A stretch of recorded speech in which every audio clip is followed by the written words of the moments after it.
Toto, I have a feeling we're not in Kansas anymore. But you don't ask with respect. You don't offer friendship. You don't even think to call me Godfather.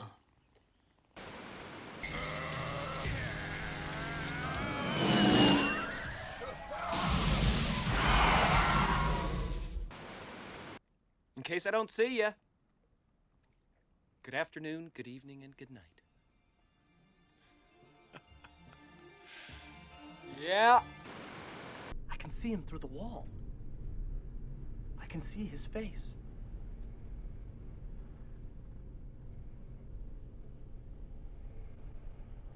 I hope that I never see that face ever outside of a dream. 아 잠깐. 제시카 외동딸 일리노이 시카고 과선배는 김진모 그는 이사촌.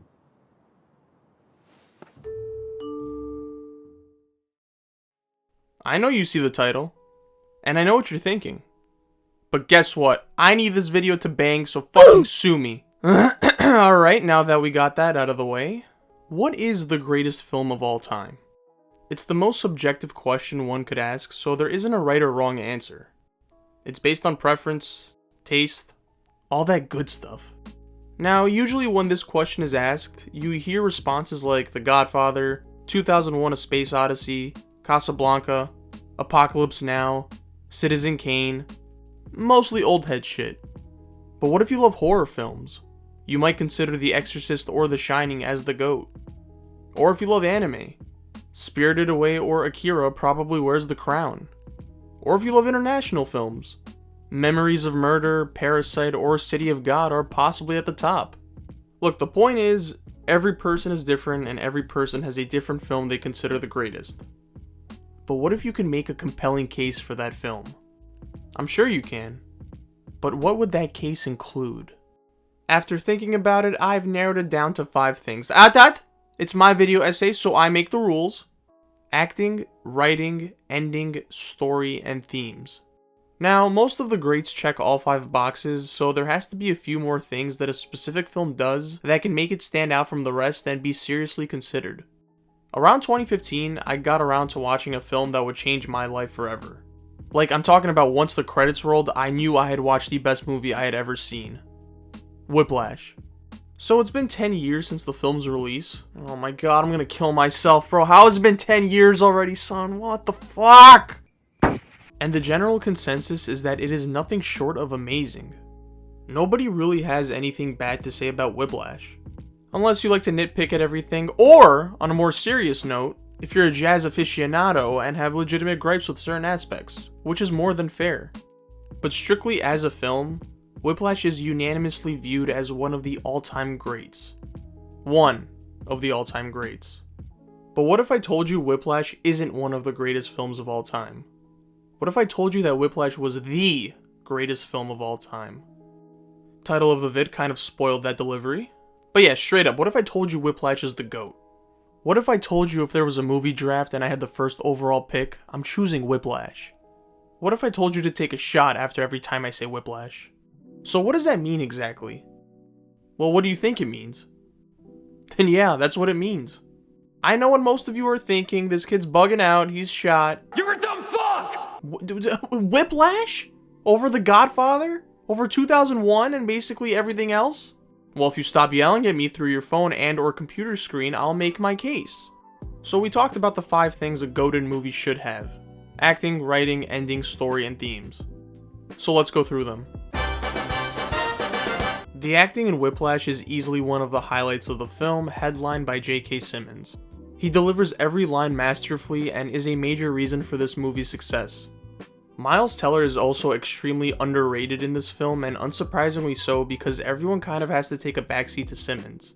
But Teller gives off one of his best performances here, as he has no other choice but to match the eliteness of his co-star. Chazelle accentuates both his actor's strengths, as Simmons excels in portraying rage and aggression, while Teller excels in displaying a sort of humble arrogance in someone who is a loose cannon when pushed. Their performances help the believability of the dynamic between their characters, and their back and forth interactions contribute to the pacing of the movie as well. Come on now. Anyone who has seen Whiplash can quote most of the lines. It's what pushes the extraordinary performances from our two leads. It's what makes Terrence Fletcher such an iconic character in cinema history. And it's what makes the film so entertaining and rewatchable. It's not just the insults and one-liners that make Whiplash memorable, but it's scenes like Andrew and his family at dinner, or Andrew and Fletcher at the bar where the writing stands out and brings home what the film is trying to say. Need I say more about the ending of Whiplash? It's one of the greatest endings of all time, if not the greatest. I said what I said. Andrew becomes great, but at the cost of himself, and Fletcher finds his Charlie Parker, but creates a monster in doing so. It's an ending that will leave you breathless, speechless, and in awe. It has enticed conversations all this time later, and is forever immortalized in cinema history. Now we arrive at the subjective aspects that make a film great. The plot of Whiplash is rather simple if you sum it up briefly. An aspiring young jazz drummer at a prestigious music school strives to be great and clashes with an abusive instructor in trying to do so. So how does a simple idea like that transform into a quality story? Right from the very first scene, we're introduced to our main protagonist, Andrew Naiman, a first-year student working on his drumming in what clearly looks to be during after hours of school. So right off the bat, we understand that the main character of the story is driven and motivated.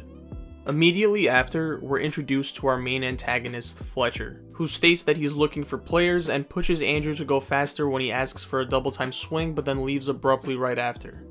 We now know that the other main character of the story is stern and difficult to please. The chess game is now established. But of course, a good story continuously develops throughout a film. Andrew is now recruited to play in Fletcher's studio band as an alternate. Shortly after, he learns that the person he needs to impress the most is abusive and manipulative, but is the only one who can guide him to where he wants to be. Our main character's journey isn't a straight line anymore. The story now shifts as Andrew's motives of becoming great hinges on Fletcher's perspective and if he thinks he's good enough. Andrew begins to practice excessively to the point where he's promoted to core drummer. This achievement should be satisfying enough for our protagonist in contrast to what he was aiming for at the beginning of the film, right? Nope!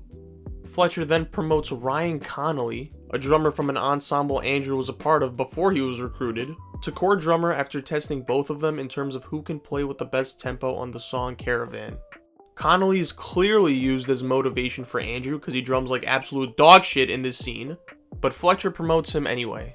Like, bro hasn't even had one session with the band yet, and Fletcher just told him, yeah, you're in. Now we get to the juice of the story. The goods. The meat. Andrew now obsessively practices, to the point where it causes physical and mental harm to himself. He doesn't have the full support of his father because art as a career from the viewpoint of a parent is nothing but uncertainty. He breaks up with the girl he's dating and distances himself from his family because everything is becoming a distraction in his eyes. The obsession overwhelms him until he finally breaks and attacks Fletcher because the stress is too much. Because the journey of achieving his goal almost kills him. Dude, that car crash scene was deadass crazy. Why is Miles Teller always involved in car accidents?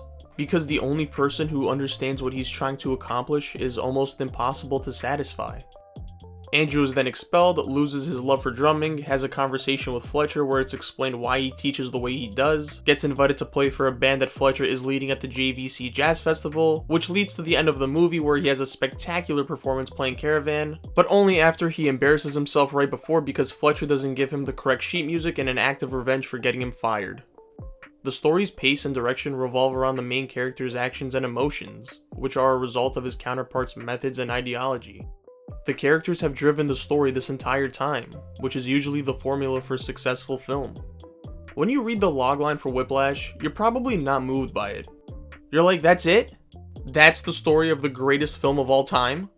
But the story in which we were presented was innovative, unpredictable, and unlike anything we've seen from the usual student-teacher dynamic portrayed in the media. It was uncomfortable, yet our eyes were glued to the screen every single minute because the story kept pivoting and alternating without sacrificing the message it was trying to deliver. Every movie has a theme. Some themes hit because of superb execution like Whiplash, and some themes fall flat because of a lack of execution amongst other reasons. So what are the themes of Whiplash? Ambition, perfectionism, success, and the cost of achieving it. When you hear these words, you usually associate them with athletes, musicians, actors, or entertainers in general. But the way Whiplash explores these themes is relatable to every person, not just someone who pursues an art form. In the movie, we see a regular, somewhat awkward guy who grew up in a single-parent household. No resources, nothing. All we witness is him putting an insane amount of work in to try and become the best version he can be at a skill he spends endless amounts of time trying to perfect. People will complain about the regularness of everyday life and not having the desire to do much of anything because of it, thus feeling unfulfilled when it comes to our daily occupation, whether it's school, work, or anything we try to pursue. Sure, there are external factors that can sometimes prevent us from achieving our goals, which don't always have to be grand scale. But most of the time, the lack of progression in life is on ourselves. We don't put in enough work to feel fulfilled or accomplished. And maybe it's because where we're at currently has us beaten down to the point where we just don't have the mental wherewithal to push ourselves forward. We need the off time to reset, to recharge, so we can continue the same cycle. But how we use the off time is the difference between being great and being average. And greatness doesn't have to mean being at the top of your profession or whatever the case may be. Greatness can mean being slightly better today than you were yesterday. Fletcher says no two words are more harmful than good job. And he's right. Being told good job is a gateway to complacency. Being good at something is an honor, but being the best at something is what very few people in this world could say. And if you're easily discouraged, you're not meant to be great. Andrew is just a good drummer at the start of this film. And then he gets better and better until he becomes great. And we watch Andrew get to that point through absurd amounts of practice. He's not really telling anyone what he's trying to do or become except his girlfriend, who he breaks up with in order to free up more time so he can practice even more. Everyone loves talking about making moves and yelling to the entire world that they're moving in silence. You're clearly not, because you're literally screaming in my ear about it. But it's the hours of work when it's just you and no one else that separates you from everybody else. So did Whiplash succeed in checking off those 5 points? I'd say so. But it also excels in other aspects. It's one of the best edited films of all time, and the pacing is great because of that. The sound mixing is second to none. The lighting and colors are tactically used to match the characters' mood and emotions. And it's a movie with a ton of replay value. Look, if you're presented with the important task of recommending a film, a lot is on the line. The next 2 hours of someone's life are in your hands. Reputations are at stake. Look, The Godfather isn't for everyone. 2001: A Space Odyssey isn't for everyone. Citizen Kane isn't for everyone. John Tucker Must Die isn't for everyone. What? What? Nothing. And yeah, maybe the topic of jazz isn't for everyone. But I promise you, you can recommend Whiplash to anyone and they'll 100% enjoy it. Whiplash is a film that will have you thinking about it long after you've watched it. It will initiate discussions and force you to think about how you approach certain avenues in life. Everyone has their own personal choice as to what the best movie of all time is. And none of the answers are wrong. That's the beauty of films. They all affect everyone in different ways. Maybe my reasoning didn't convince you enough and you still think I'm a clown for thinking Whiplash is the best film of all time. That's fine. I'll always be a clown. It's cool. But the best movies have the ability to impact your life in ways few things can. And Whiplash will always be one of them.